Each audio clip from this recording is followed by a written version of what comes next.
ایران کے پاس تارانہ انقلاب نے آبنائے ہرمز میں وارننگ اور نیویگیشن سسٹم بند کر کے ممنوعہ راستے سے گزرنے والے 2 سپر ٹینکرز کو نشانہ بنا کر ناکارہ بنانے کا دعویٰ کیا ہے، جس کی تصدیق کرتے ہوئے متحدہ عرب امارات کی وزارت دفاع نے بتایا کہ عمانی حدود میں اس کے 2 کمرشل آئل ٹینکرز ممباسا اور باہیا پر ایرانی کروز میزائل داغے گئے ہیں۔ ایران کا کہنا ہے کہ دشمن سے تعاون آبنائے ہرمز کے کھلنے میں تاخیر اور عالمی توانائی بحران کا باعث بنے گا، جبکہ اماراتی حکام نے تصدیق کی کہ ان حملوں میں ٹینکرز میں آگ لگنے کے علاوہ عملے کا 1 بھارتی رکن ہلاک اور 8 افراد زخمی ہوئے۔ یو اے ای نے اس کارروائی کو بین الاقوامی قانون کی سنگین خلاف ورزی قرار دیتے ہوئے تمام دفاعی اداروں کو ہائی الرٹ کر دیا اور مناسب جواب کا حق محفوظ رکھا ہے۔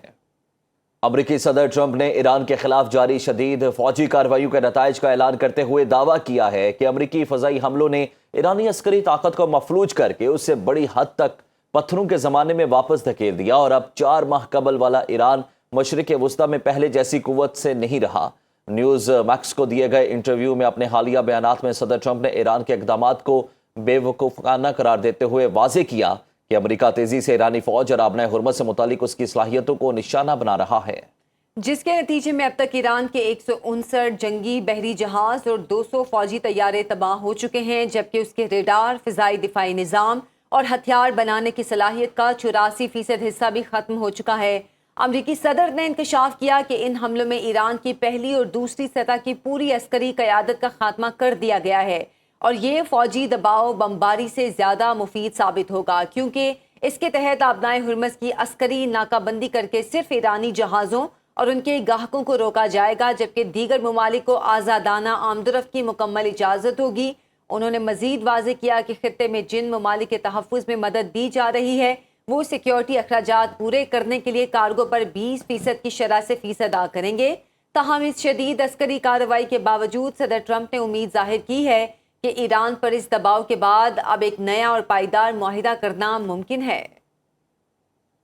امریکی سینٹرل کمانڈ سینٹ کام نے ایران میں فوجی اہداف پر نئی اور تازہ فضائی کارروائیوں کا مرحلہ مکمل کرنے کا اعلان کیا ہے، جس کے تحت تقریباً 5 گھنٹے جاری رہنے والے آپریشن میں ایرانی ساحلی دفاعی نظام اور میزائل تنصیبات کو درست نشانہ بنایا گیا ہے۔ ایرانی شہر امیدیا میں دھماکے کے نتیجے میں 4 افراد زخمی ہونے کی اطلاع ہے۔ سینٹ کام کے مطابق یہ فضائی کارروائیاں امریکی وقت کے مطابق رات 10:15 پر مکمل کی گئیں، جن میں بشہر، چابہار، جوسی کے کنارک، ابو موسیٰ اور بندر عباس میں قائم ایرانی عسکری اڈوں، ڈرون مراکز اور بحری صلاحیتوں پر گائیڈڈ ہتھیاروں سے حملے کیے گئے تاکہ ان کی تجارتی جہازوں کو نشانہ بنانے کی صلاحیت کو مزید کمزور کیا جا سکے۔ امریکی فوج نے واضح کیا کہ اس مشرق وسطی میں 50,000 سے زائد امریکی فوجی تعینات ہیں اور خطے میں کسی بھی ممکنہ صورتحال یا جوابی کارروائی سے نمٹنے کے لیے امریکی افواج مکمل طور پر الرٹ ہیں۔